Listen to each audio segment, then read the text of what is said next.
Well, this is going to be a lot more fun reaction show than the last four have been, as the Seahawks pull off a stunner on Monday Night Football tonight. One of the best times I've had watching Seahawks football in a couple of years. I think you'll agree. Hopefully we'll get to some of your comments tonight as well. I will react to what we saw on the field today. What did I think of Drew Lock? What does this do for the Seahawks season moving forward? How do they address that position? Did other people win or lose jobs tonight? So much on the line, and the Seahawks pull it out in the end in dramatic fashion. We'll recap it all coming up next on Seahawks Forever. Welcome to the Seahawks Forever podcast. In-depth analysis on everything Seahawks. And now, here's your host, Dan Viens.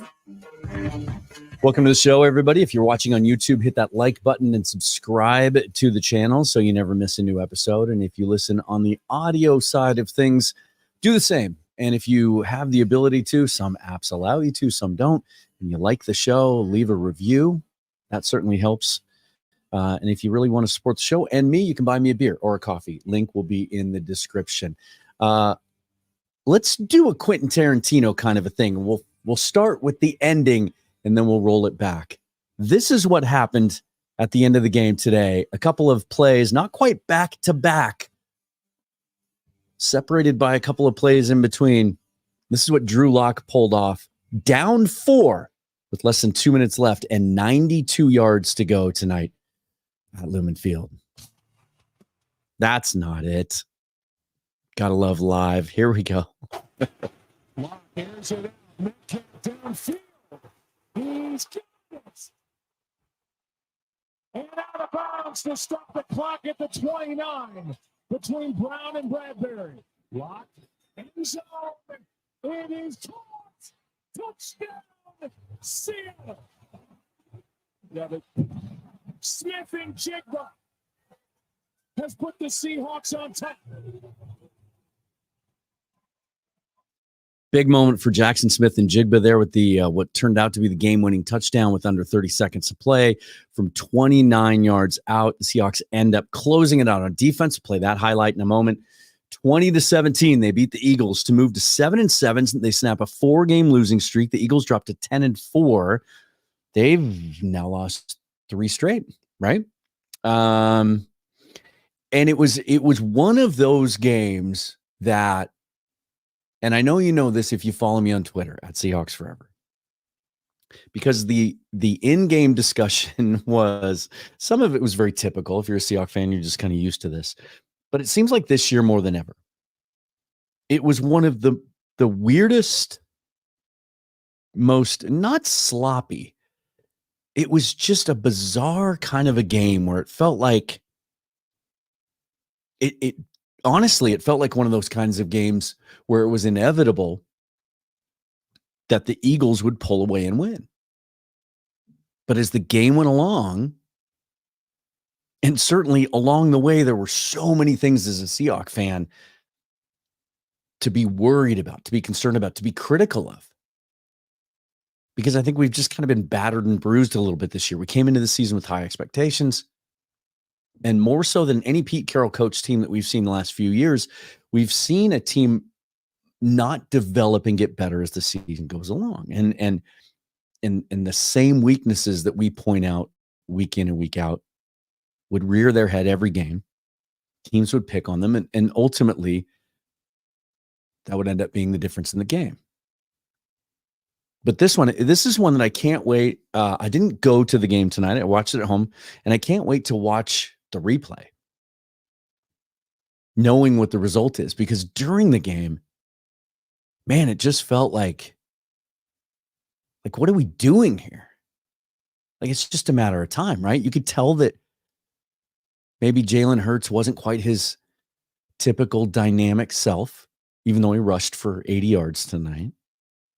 Coming into the game, he was sick, and they flew him out separately. He didn't get into Seattle till late last night because he didn't want to get anyone else sick. It was questionable up until game time. And then on the Seahawks side of things, there was the weird drama.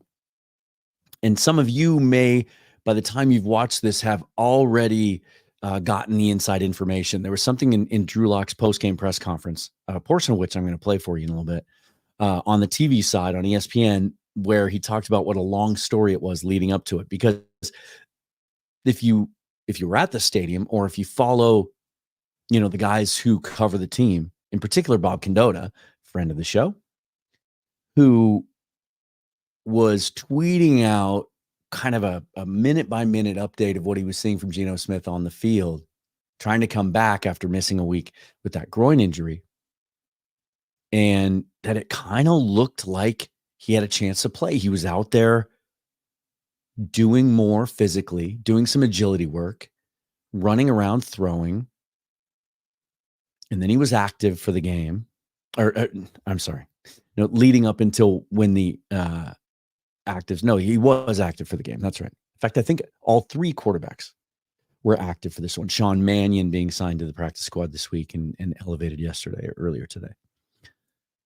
And so there was all this mystery. And then to hear Drew Lock say it in the post-game press conference, he made it sound like as soon as he got to the stadium today, he knew he was going to play, that there was nothing that Geno could do to change the coach's mind. And so it was all this kind of charade leading up to the game. And it was a big storyline on the TV side in the pregame broadcast. It was very, friend of mine said it was very college-like, kind of Mike Leach, the way he would be coy about injuries and try to use that to some sort of advantage. But ultimately it was Drew Lock who started and played the entire way. And throughout the game, he wasn't bad, but he wasn't really doing anything dynamic. I think at halftime he had less than 100 yards passing, although his efficiency numbers were good. The Seahawks were down a touchdown at halftime. The Eagles scored on their first drive, and it was a typical drive against Seahawks. Something we've seen far too often this year, where teams get him in 3rd and long, and then just oftentimes would convert those 3rd and longs by completing passes over the middle. There were a number of 3rd and shorts that the Eagles converted because of the, their whatever you want to call it, the tush push, I suppose.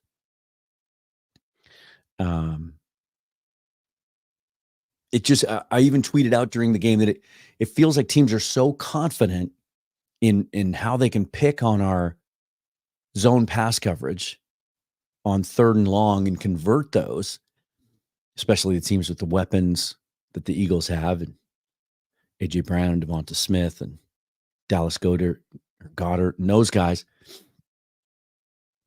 that they mess around on 1st and 2nd down sometimes because they know they can convert. And it kind of felt like that again, right? But then the Seahawks came out in the second half, and they did something they haven't been able to do all season long. They established the run. They didn't just have a couple nice runs like we saw last week with Zach Charbonnet. They came out and made it a point to run the football. So total yards in the football game, Philadelphia 321, Seattle 297. Yards per play for the game, Seattle outpointed the Eagles in this one. 5 yards per play to the Eagles 4.7. But in the second half, first half, Seahawks only 9 for 26 running the football. 9 carries, 26 yards. Between most of that, Kenneth Walker, I think Zach Charbonnet only had 1 carry in the first half. In the second half, 14 carries for 76 yards. Doesn't sound like a lot, right? They end up with just over 100 yards rushing for the game, but that's 5.5 yards a carry in the second half. And it wasn't just, there were a couple of Ken Walker moments where he did his jitterbug thing and he reversed field. But more than at any time this season, and maybe it's just, Abraham Lucas being back for 3 weeks now, Anthony Bradford taking another step forward. I mean, he had some rookie moments, but we know he's the bigger, more physical guy compared to Phil Haynes, who's on IR. Maybe it's those guys kind of learning to work with each other, or maybe it was something they tweaked in the scheme, but they ran between the tackles more, and they were physical.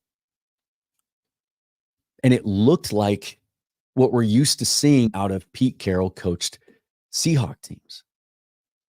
And yeah, there were a couple times. There was one drive in particular in the third quarter when the Seahawks got the ball back. I think it was after Julian Love's first interception. They get the ball back and they have a chance to go down and take the lead for the first time in the game. And they go run, pass on 3rd and 6, 3 and out. And I think that was the moment in the game. There's a lot of it online on social media where a lot of us started to think, okay, it's just not going to happen tonight, right?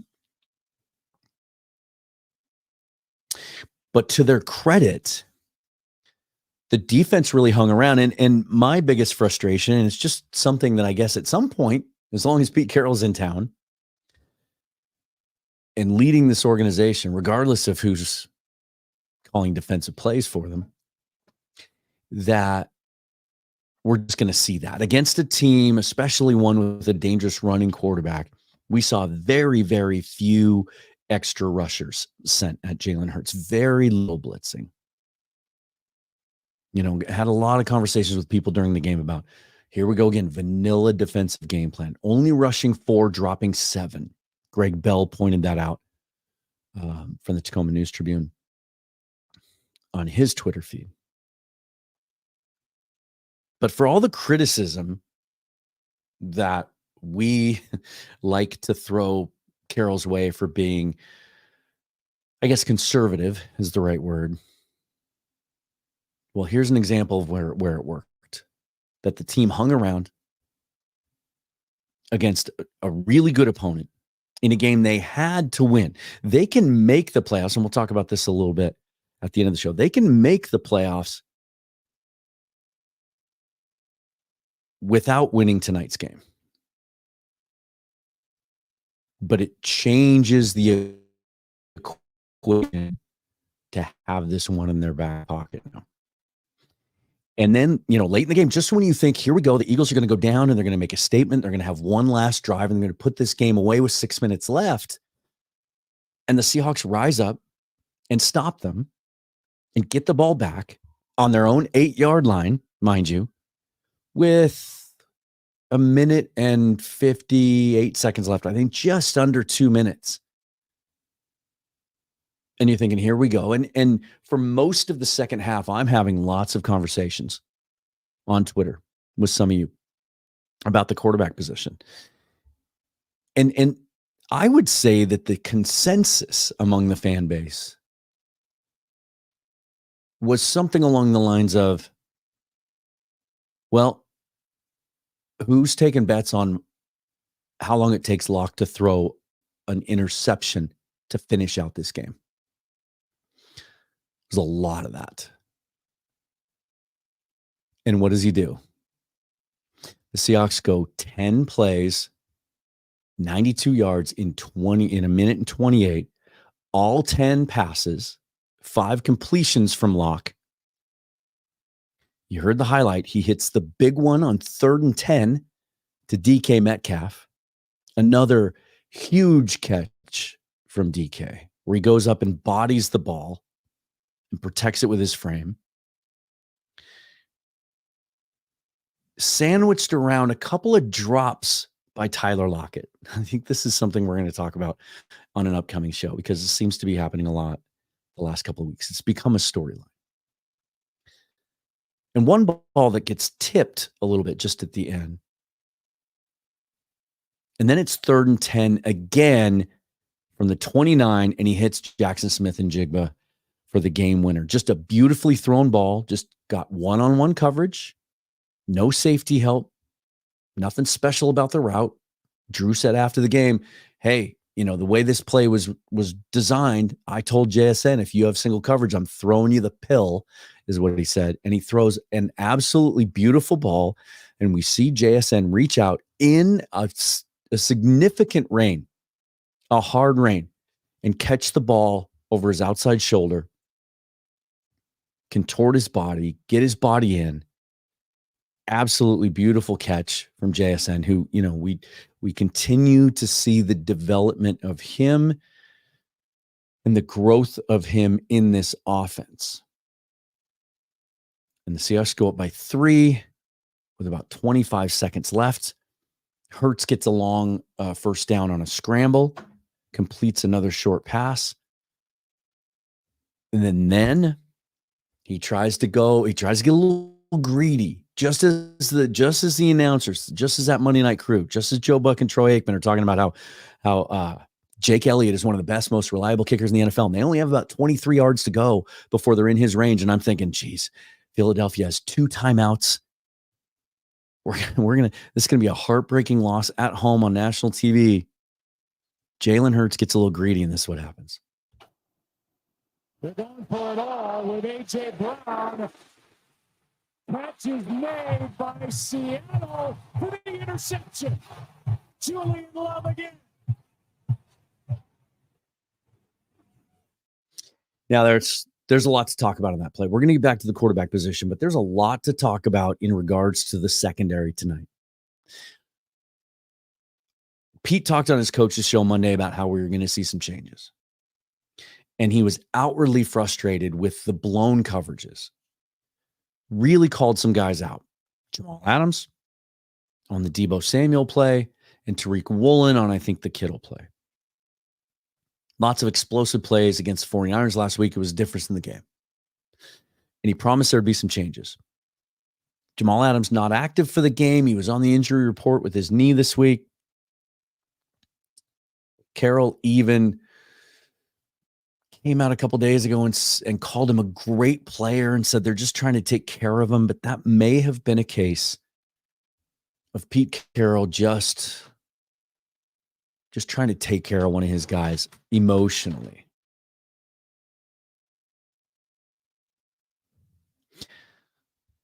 Because we've seen enough from Jamal Adams this year to know he's not a difference maker. He's not a guy that you can line up and rush the passer with over and over again because the defense as a whole isn't good enough to allow him that kind of freedom. And so then playing him in more of a traditional safety spot, especially a guy that's getting caught in coverage, and he's a liability. And so I think it was a convenient thing to cite the knee to not have him play this week. In his place, Julian Love was outstanding. He was everywhere. He had the 2 interceptions, and the range he showed on that last ball that Hurts threw. We haven't seen that. We've seen it a couple times from Quandre Diggs. But is it a little bit too hyperbolic to say that was slightly Earl Thomas-like in ranging over to make that play? And then the catch. To make that catch, diving out of bounds, falling over 2 other players and getting his feet in. Because who knows, if he doesn't come up with that catch, there's still, 12, 13 seconds left in the game. The Eagles have 2 timeouts. And again, very, very good kicker. Everyone's going to talk about Drew Lock in this game. But Julian Love was just as big. Now, on the other side, Tariq Woolen did not start this game. Interestingly enough, he was announced with the starters that were coming out of the tunnel. Again, that might just be Carroll trying to take care of one of his young guys' psyche. And near as I could tell, he played 2 series, 1 in each half. It was Mike Jackson on that side of the field. And Mike Jackson made some plays, man. I mean, he gets a lot of hate because of how he looked in the preseason. And gave up some plays. He doesn't really have that dynamic athletic package that pops. But he was solid last year. And he was a clear upgrade on that side of the field tonight. He's physical in the run game. He came up and hit some guys. And then on the other side, Trey Brown was in on some plays as well. He was in on that last interception, and I got a little nervous watching it live because there was some contact there, and I was a little worried that they might call something. But the Seahawks may have found something there in the secondary, going up against one of the elite quarterbacks and wide receiver duos in the league. And they were able to hold them in check. They may have found something there. The other thing that I think needs to be talked about is Leonard Williams.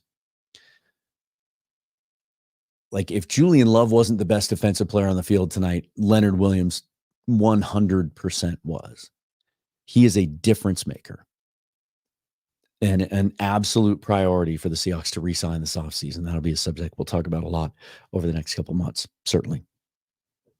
Let's get back to the quarterback situation because it's been a big debate. You know, when Geno was struggling early this year, especially around the bye week and that Cincinnati game coming out of there, he had those 3-4 weeks in a row where he just seemed slow on the trigger. His processing seemed slow. He was missing wide open guys for touchdowns. And then it was starting to click ever since the second half of the Commanders game. And he really played well throughout the Rams game. It was dynamite against the Cowboys. And then he gets hurt in practice in a freak accident. Unfortunate timing. But it gave us a chance to get an extended look at Drew Lock for the first time. For the most part, he played well against the Rams. He had the 2 interceptions. One was batted out of his hand. The other one was a ball he was trying to force that he shouldn't have. And that's kind of been the knock on him. Especially, I saw some stats tweeted out today by Mookie Alexander of the field goals. Of Lock's career stats throwing the ball deep down the field, it's not good. For a guy with as good an arm as he has, it's not that good. And tonight he was just kind of hitting the easy stuff short. But even before those last couple of dimes that he threw on that last drive, I think he might spread the ball around a little bit better than Geno. We're seeing the tight ends more involved. I'm going to crunch the numbers a little bit the last 2 weeks, but I think we'll find that over the last 2 weeks, the tight ends have been more involved than they were in the previous, let's say 4 to 6 weeks with Geno. One of the happiest guys on the sideline after the winning play was Geno Smith. Thought he showed a lot of support for his teammate. And then Lisa Salters caught up with Drew Lock after the game and interviewed him. And I want you to hear this. I edited this a little bit just to kind of some of the key moments. And I can only show, or I can only play the audio. I can't play the video. It would be a copyright infringement, right? Unfortunately. But if you have a chance, go back and watch it. Guy has, his eyes are red and swollen. He's tearing up. I thought this, well, I'll tell you what I think afterwards. This is Lisa Salters interviewing Drew Lock on the field right after engineering the winning drive.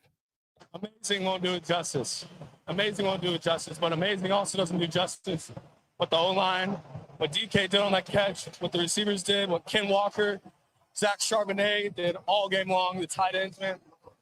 It takes a special group to rally around a guy that, is coming into his second game of the year, right? Used to the same thing all year long, same cadence, same spin of the ball, everything. A team like that, not just the offense, the defense to rally around me tonight, man, that was amazing. I hear some emotion in your voice. Yeah. It's been a long time. I'm just blessed. Blessed with a great group of guys, a great city, great coaching staff. It's awesome. It's wild. Again, Drew, we can see the emotion on your face. We can hear it in your voice. Can you just describe what you're feeling in your heart right now? Yeah, it's so hard. It's so hard to describe the feeling of, not playing for so long, or at least what feels like a really long time to me.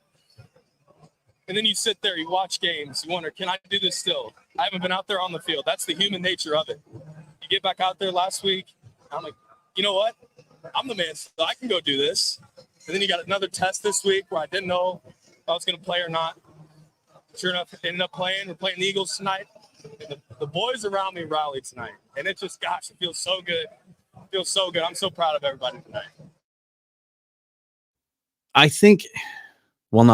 I know we forget sometimes, or we take for granted, or we just don't care that these guys are human beings and this stuff's really important to them, right?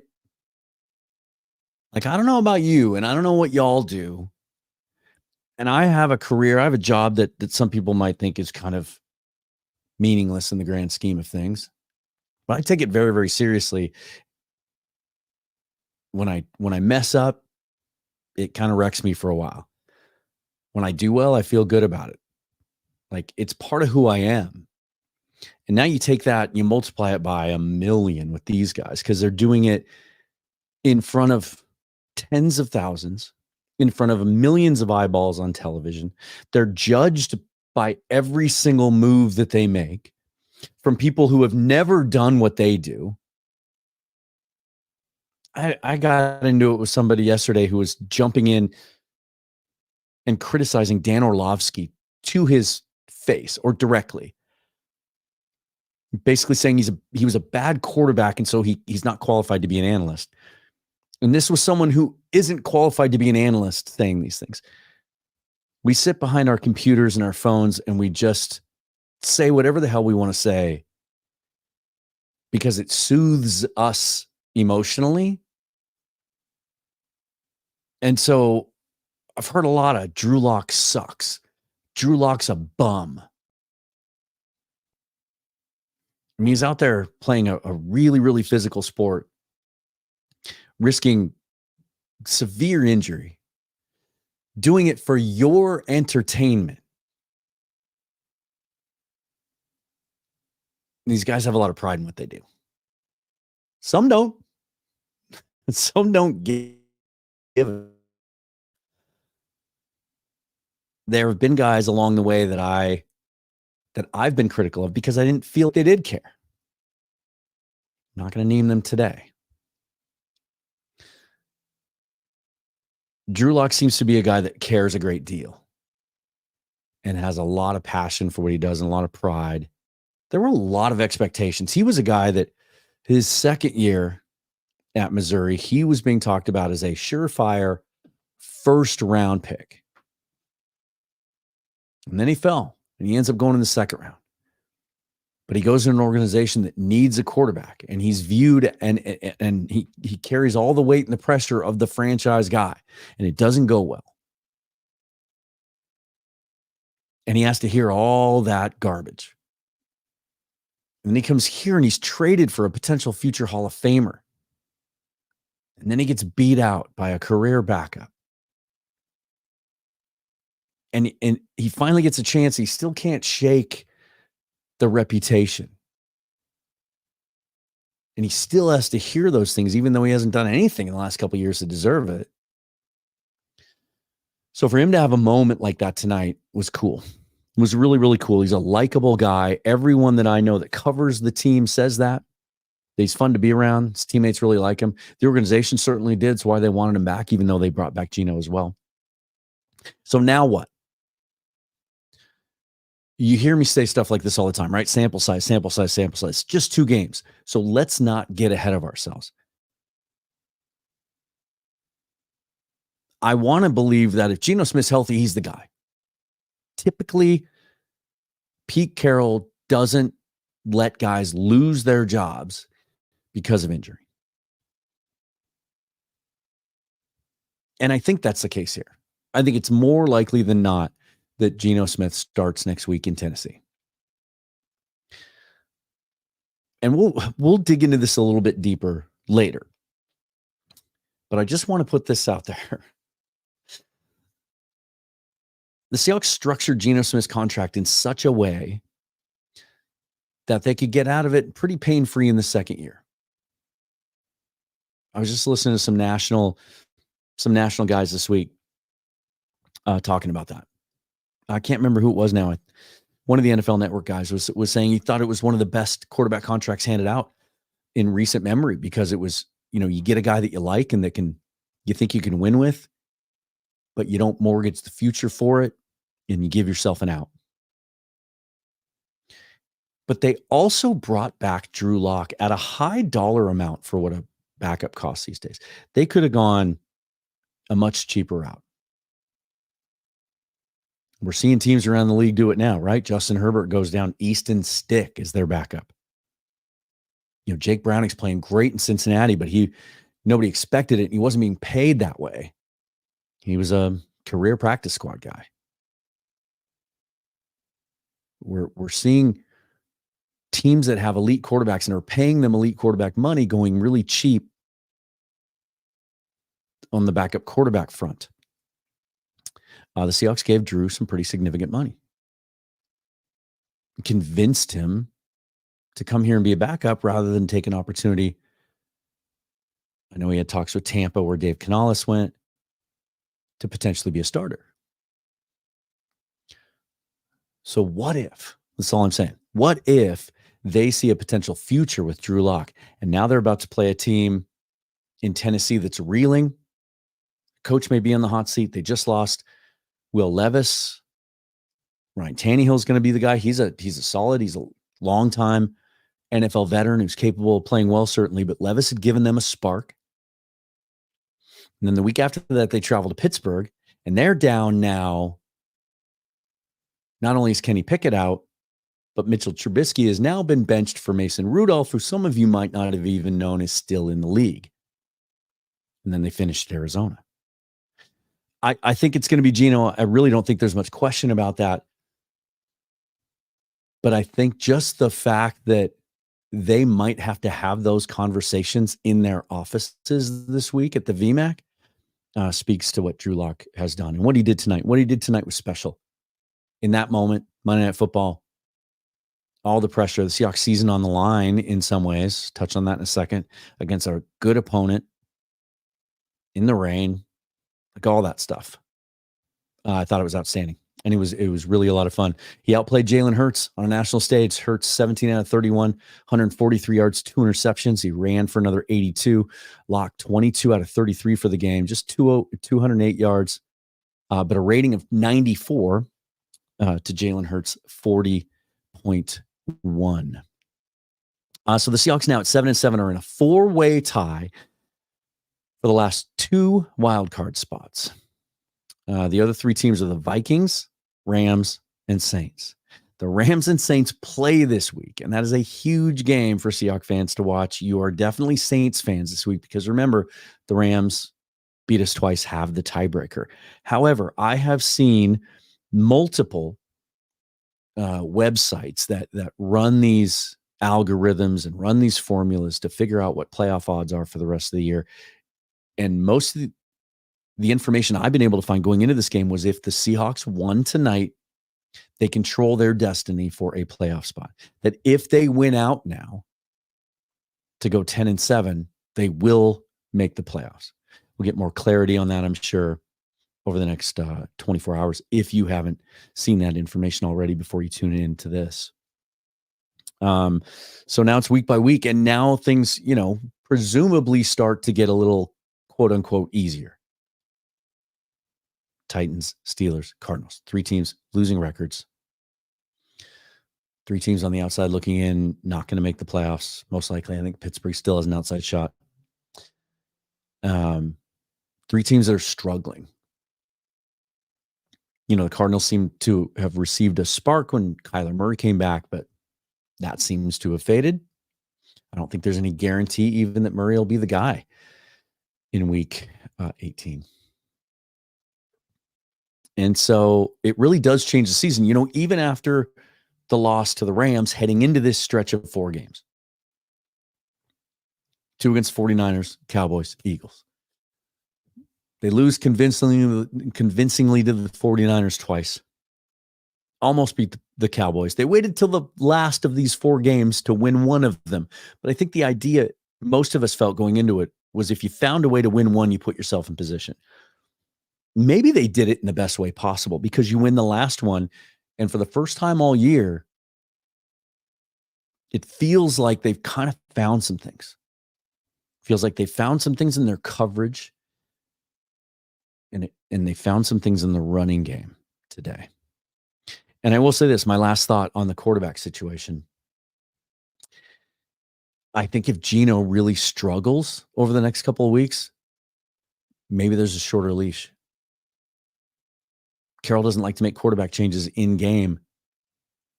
But if Geno goes out and stinks it up for a half and against an opponent they think they should beat and there's playoffs on the line, maybe they do make the change. Maybe Drew gets a few more reps than normal in practice over the next couple of weeks. Certainly be something interesting to monitor. A couple of comments here. Looks like the internet is held up pretty well today. Sound from the clip was not good. Apologize for that. Sounded good from my end. It may just be the patch from my mixer.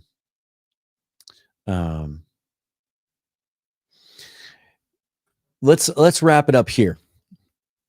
So we've got Tennessee coming up this week. I'll do a preview show later in the week. Keep your eyes on the channel tomorrow or Wednesday. Recording a show tomorrow I'm really excited about. May not post it until Wednesday.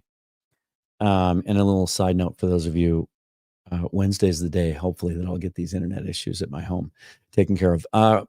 Max Brown has agreed to come on the show. And for those of you who don't know, he is one of the most decorated and prolific high school quarterbacks ever to come out of the state of Washington, a 2-time Gatorade Player of the Year, 2-time state champion, threw for a ton of yards and touchdowns here, was the #1 quarterback recruit in the nation coming out, went to USC, ended up transferring to Pittsburgh, has embarked on a career as an analyst and really does a great job on social media. And so I'm excited to pick his brain now. I think the timing is great because I want to get his thoughts on Geno Smith, Drew Lock, what he's seen from Lock the last couple of weeks, his opinion of what he would do, how he would approach the quarterback situation moving forward, and also some of his early thoughts on this quarterback class as he keeps a close eye on the college ranks. Jaden Daniels officially declared for the NFL draft now. So really the guy that we're waiting to hear on is JJ McCarthy, who is going to play in the college football playoff, maybe waiting to see how that goes before he announces his intentions. How he plays could impact it. Certainly, I would think he would have heard by the draft committee from the NFL on where he's projected to go. But some people think he's a top 15, top 20 pick. And I know that may surprise some of you, but only because Michigan's offense is so archaic and old-fashioned and run-heavy with Jim Harbaugh at the helm in Michigan. If McCarthy comes out, I think there's 6 first-round quarterbacks this year. Even without him, I think there's legit 5, and that's pretty significant. And it's probably the best quarterback draft in the last 4 or 5 years, and certainly could impact. If you've watched my show over the last month, you know how I feel about that and how the Seahawks should approach that as well. So anyway, follow me on Seahawks Forever, or at Seahawks Forever on Twitter, as you always do, and give me your feedback there. Didn't get a lot of comments tonight. It's been a long night, right? It's a Monday. Some of you have to get up and work tomorrow, so you may not be catching up with this until tomorrow. But what an emotional game. What a fun game. I'm going to watch the replay of it now. In fact, I might watch the replay of the Manning cast and see what those boys had to say throughout the game. That might be kind of fun. I know Mina Kimes was going to make an appearance in the second half too. And as much as she tries to remain objective, we know her affinity for the Seahawks. So that'll be fun to watch.